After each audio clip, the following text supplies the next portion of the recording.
Idea ilitoka wapi mpaka mkaamua kuja na mchongo huu hapo ambao mnatokea kwenye maharusi, mna dance, mnapiga dili na vitu kama hivyo? Idea ilitokea wapi mpaka mkaja na hiyo kitu? Kama ulivyoelezea hapo, idea ilianzia kwenye usimamizi. Hii zamani ilikuwa haiko kama ajira.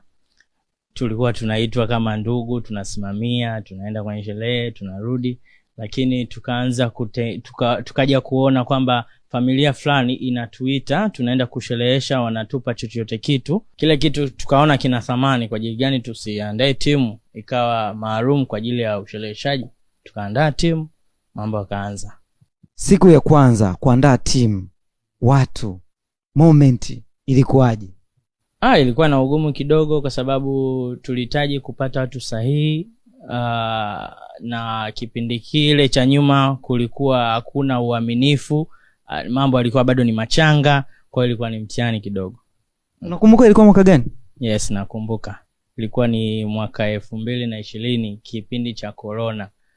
Ndio tulianza mwezi wa 3 tarehe 15. Ugumu ulikuwepo. Mwanzo utandawazi wa kusimamia hivi kumwaminisha mteja kwamba sisi tunaweza ulikuwa ni mgumu, kwa sababu yani mtu kukuamini, mteja kukuamini, kukupa harusi yake, anaona kama unaenda kumharibia.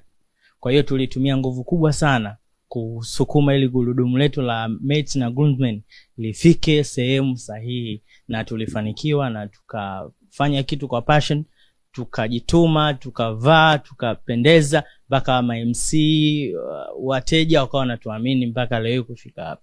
Meneja kama meneja, 2020 2025 idadi nasoma watu wangapi? Tulianza almost watu 6, wa kaka wa 3, wa dada wa 3, lakini kadri siku zilivyozidi kwenda, sasa hivi tumefikia 80, tuna vijana 80 kwenye timu yetu.